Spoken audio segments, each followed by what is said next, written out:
Hello and welcome to the Sales Show. I'm Maree Kirkpatrick, your sales and business strategist. I'm a mum, a wife, and a multi-business owner myself. With over 15 years experience in sales and business, I have worked with startups all the way through to multi-million dollar companies. I have seen the good, the bad, and the ugly. I love helping service-based businesses make an income as well as an impact. Let's jump into talking about all things sales and business. Hello and welcome back to the Sales Show. I am your host, Maree Kirkpatrick, and today I want to talk about the art of follow-up. Now, I see a lot of businesses that let hot leads go cold, and it's a big burner when it comes to money. So, you know that moment where someone says to you, I'm really interested, or they act like, yep, they're all in. You send over all the information. Maybe you spend a little bit of time putting together a proposal or a plan, as I like to call it, and then you hear nothing, like absolute crickets. And you're sitting there and you're wondering, what happened? Should I follow up? I don't want to be annoying. I don't want to send too many emails. Maybe they're just thinking about it. Maybe it's Mercury retrograde. I want to stop you for a second. If you do not have a follow-up process, then you are losing sales. I can guarantee it. Unless your close rate is 100%. And if you've been listening to the podcast for a little while, you know that if your close rate is 100%, we need to change things up, because we don't want to have 100% close rate. We want to be able to have people that aren't right for us, and we want to make sure that our pricing is not for everyone as well. So if you don't have a follow-up process, keep listening, because I want to take you through that today. Follow-up isn't annoying, it's not desperate, and it's not pushy if it's done the right way. If it's done the right way, it's professional, it's strategic, and it's incredibly powerful. I want to share a story with you. So back in 2023, I started working with TAFE New South Wales. I loved working with them. We helped build out their Women in Business program, some of the sales modules in there to help women grow their business. And I was building out some content for her sales club. And I thought, wow, I think that this would be a great addition to Women in Business in the TAFE program. And so I reached out and I got in contact with the ladies, and I was like, hey, do you think this would work for the Women in Business program? What would that look like? And I didn't hear anything. And I was like, and guess what happened? My head kicked in. I was like, maybe I'm not good enough. Maybe I was hard to work with. Maybe my stuff's not as good as what I think it is. Rah, rah, rah, rah, all the chatter. And so I was like, no, stop. Let's follow them up. So I sent through another email. Hey, just checking in. Would this be something that you would be interested in? They came back and said, yes, we're just scheduling in 2025. I was like, great. And then it kind of went quiet again. And I was like, okay, this is something that I need to work on. I really want to work with them. I really think I can give a whole heap of value into these women. And so I followed up again and I still didn't hear anything back from another email. And I thought, okay, I'm going to send through a text message. So I sent through a text and they're like, yep, absolutely. Let's start that conversation again. But what I want to emphasize to you is, what if I didn't do that follow-up? What if I just kind of let it happen? Okay, I did it in a really professional, strategic way, but it's so powerful when we've actually got a plan behind us and we let go of the monkey noise in our brain. Okay, so today's episode, I want to make it all about follow-up, but make it feel simple follow-up, effective follow-up, and completely aligned with how you want to sell. Okay, so we're going to go over why most business owners overthink it. Exhibit A, or they completely ignore follow-up. I want to go through how to follow up without triggering the, not this again reflex on the other end of the people that you're following up with. And then I want to look at the secret to pre-framing. So people are actually ready to buy when you call, or they're ready to make a decision when you do follow up. And I'm going to give you a freebie with the exact strategy that you can take absolutely free. It's at mareekirkpatrick.com/follow-up. But let's dive into it. So let's start with a really hard truth. Sales doesn't usually happen on the first call. It does sometimes, but not usually. Okay. We get things like, I need to think about it, or I need to check in with someone. And so if that happens, that is not the end of the sale, right? It is the middle of the sale. So the front of the sale is that initial conversation. The middle of that conversation is that I need to think about it or send me through some information. And yet so many people stop here. They think that if someone was really interested, they would reach out. If someone really wanted to work with me, they would touch base. If someone really wanted to work with me and I was the right fit and the right price, then they would come to me. But what tends to happen is it doesn't work like that. In today's world, we are so busy. Okay, so we don't want to just present the offer and get an objection, or they need a little bit more time and then quietly disappear into the background, right? There's no next step. We're not adding any value, and there's no real plan to follow up. And this is what I teach inside her sales club, right? And it's, as I said to you in that story with TAFE, it's what I live by in my own business. Okay. If someone doesn't want to come and play today, that is okay. You need to invite them to come again tomorrow. Okay, so that sale doesn't just end with the first, not now, or I'm not ready, or I need to chat with someone, or it's not the right time. It needs to continue with connection, and that's where follow-up kicks in, right? And when it's done right, it doesn't feel like pressure. It feels like service. It feels like we're reaching out to them. It's I'm thinking of you, and I genuinely want to help. Okay, we're not chasing the dollar sign. We're connecting with a human. So say this with me. The fortune is in the follow-up. Okay, follow-up is fabulous. I can guarantee if you're doing it the right way, it will be a huge return on your time and energy if you do it the right way. Okay, so you're probably sitting there going, okay, Maree, well, I get that I need to follow up. I get that it's okay to kind of feel uncomfortable about it at times, but how do I actually follow up without feeling weird? Well, let me walk you through a system that we teach in her sales club, and it's called Fabulous Follow-Up. And there are a couple of golden rules. The first one is you always want to follow up with a reason, okay? Your follow-up needs a purpose. And no, the objection is not the reason for you to follow up, okay? If they say, I need to check in with my partner, you don't call up and say, hey, Sally, just wondering if you've had a chance to check in with your partner. Have you asked them yet? Okay, that's awkward. Okay, what we want to do is we want to look at ways to check in and share a few ideas that might be helpful for them, or share some ideas that have come through since you've had that conversation. Because I don't know if you're anything like me, when I talk to someone, even if they decide not to work with me, or even if they're in that I need to think about it, or I'm sending through some more information, I will then be going about my day, driving in the car, doing the dishes. Okay, that's a lie. It's very rare that I do the dishes, but don't tell anyone. But I'm constantly thinking about those conversations that I'm having. And then I'm like, oh, I wonder if Sally's thought about doing this in her business, or, oh, wow, I really think that there's an opportunity for her in this space. And so for me, part of my follow-up is in that. It's like, hey, I was thinking about you after our conversation. Have you thought about doing this? Right? A beautiful example, one of my VIP clients that's about to come on board, we kick off in April. She spoke to me just before she was about to do a launch, and we were chatting, and she was like, look, I don't think now's the right time. I think I need a little bit more time after this, like, let's kick in after this launch. And I was like, okay, cool, no worries. And then as we were chatting, I was giving her some ideas about what she can do with the launch that she's going to do without me, right? And so that for me gave her a whole heap of value. It gave her potential for quick wins, and to show her that just from that small conversation we've had, she will see results. Imagine what it's going to be like when we work one-on-one together over the next couple of months. Like freaking gold, right?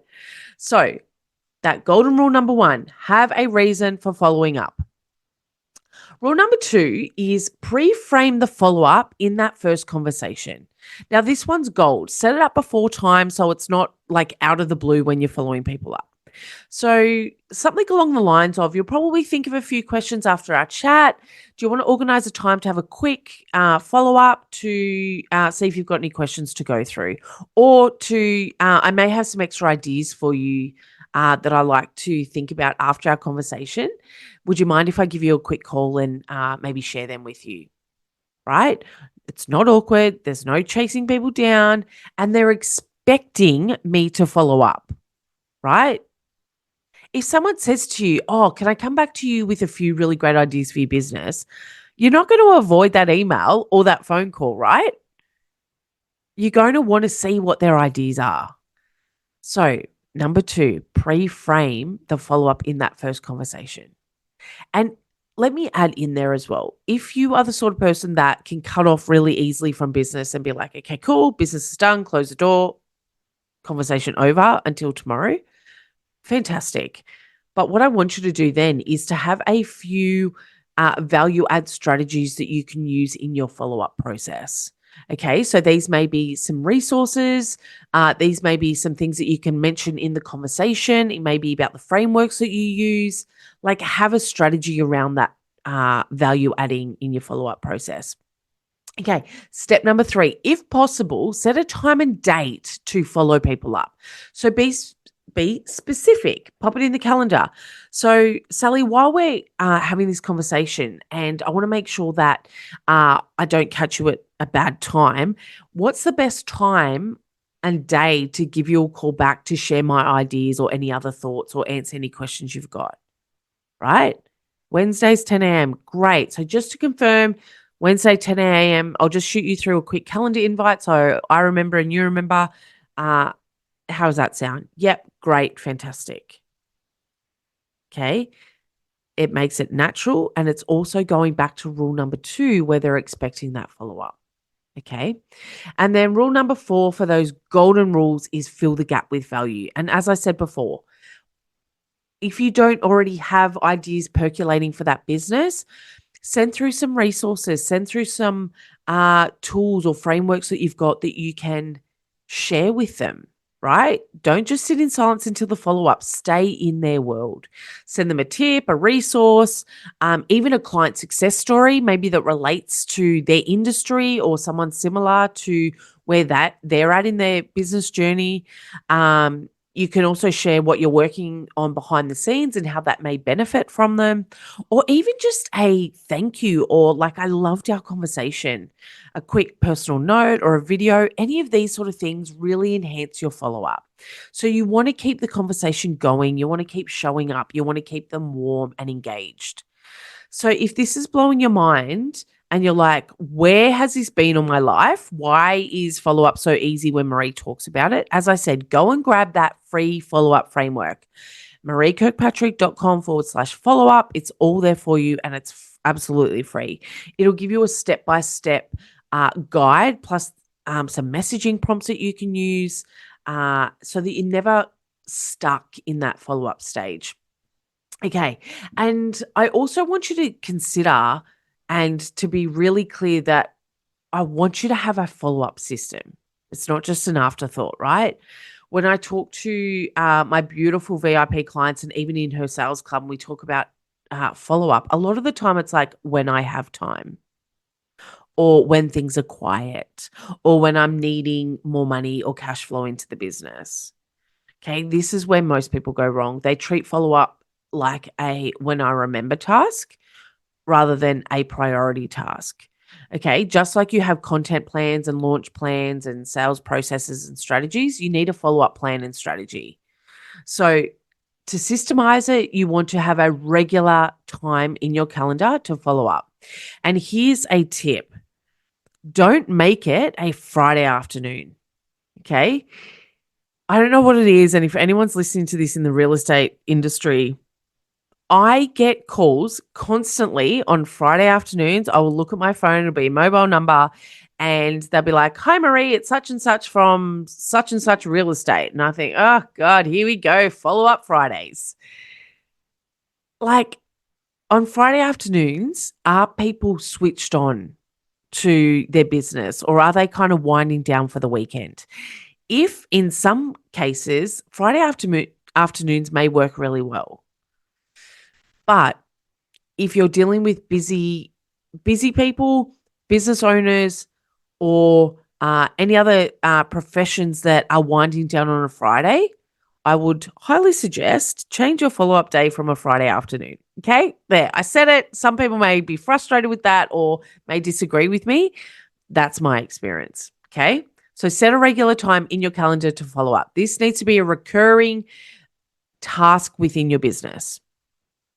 The next thing you want to do is you want to track your leads so you know who needs what. Okay, where are they at in the follow-up process? How many times have we followed them up? What have we said in previous follow-ups? I get calls from businesses that are like, "Hey, I just wanted to follow up." And I'm like, "Yeah, I spoke to you last week or 2 weeks ago." And they go, "Oh, sorry, I'll just update that in the system." Or they'll have someone else from their business call me and there's been no note on my file or whatever it is to say that someone's already followed me up. Okay. It makes you look unprofessional. It makes you look like you're not across what it is that you're doing. Okay. So track where your leads are at. We want to also automate what we can. And when I say automate, it doesn't mean make it robotic. It means just automate the process of it. So still have it connecting, still have it relationship focused, but automate what you can. So automate reminders, automate invites, automate some connected emails, maybe an email series or a sequence that triggers on and off depending on where people are at in that follow-up process and where they're at in the buying cycle. And then what we want to do is we want to choose your channels wisely. So as I mentioned in the TAFE story, if I had just followed up via email, I may not Thank you so much for listening to this episode of The Sales Show. If you loved it, feel free to share it on Instagram and tag me at Maree Kirkpatrick. Even old school, pick up the phone. I know, right? If you really want to show me some extra love, I would love to invite you to leave a review on Apple Podcasts. Okay, so don't just if you have rely any on questions, emails. feel free to reach out via email inbox is anything like mine. at You get mareekirkpatrick.com. a whole heap of I get. If you would like to find out more, or how you can work with me, head over to mareekirkpatrick.com. It's only my emails. I truly When I'm hope that going this through my podcast emails, provides valuable information, and so you a too lot of can the build time a on my business VIP with impact clients, my and sales club income. members, my team. So people following me up for things aren't in my top priority. So choose your channels wisely. If someone picks up the phone and calls me, they're going to get a different response from me. Okay. And most importantly, keep showing up and keep that connection. It's not desperation. Do not do follow up from a desperation point of view. Okay. We're not pushing. We're not hustling. We're not chasing. We are connecting. We are building that relationship. We are adding value. And we want to add value at every single touch point where we can. I am one of those crazy, weird people that can talk about sales and business for hours and hours. Even talking to my mum this morning, my husband came out and he's like, "What are you doing, babe?" And I was like, "Oh, we're talking about business." Like this can go on for hours. So I want you to add value everywhere you can, okay? And give them a really great experience and a journey. I know some people hate the word journey, but give them a really good experience and a feel and vibe of your business, okay? We're not just a product. We're not just a service. We're in the people game, okay? And this is exactly what we do in Her Sales Club, right? We build out these processes. We build that connection. We look at ways to serve our clients and our customers in a really great, effective, profitable way. Okay. And it all works beautifully. So if you need some help with follow-up or you need some help with building out your business, check out Her Sales Club and find ways to make more sales without the stress. So that is a wrap of today's podcast, talking all things follow-up and keeping our leads warm and connected so that we are gaining that cash when we need to and we are not letting our leads go cold. If you have any questions for me, please reach out, podcast at Maree Kirkpatrick. send us an email. We are more than happy to help in any way we can. Make sure you grab your free follow-up framework at mareekirkpatrick.com/follow-up. And I would love to hear any insights that you've got from this podcast. Tag us in any of your Instagram or Facebook at Maree Kirkpatrick. Until next week, I cannot wait to hear about your wins and keep following up in a really, really great way. Chat to you soon. Thank you so much for listening to this episode of The Sales Show. If you loved it, feel free to share it on Instagram and tag me at Maree Kirkpatrick so I can personally say thank you. If you really want to show me some extra love, I would love to invite you to leave a review on Apple Podcasts. If you have any questions, feel free to reach out via email at podcast@mareekirkpatrick.com. If you would like to find out more or how you can work with me, head over to mareekirkpatrick.com. I truly hope that this podcast provides valuable information so you too can build a business with impact and income.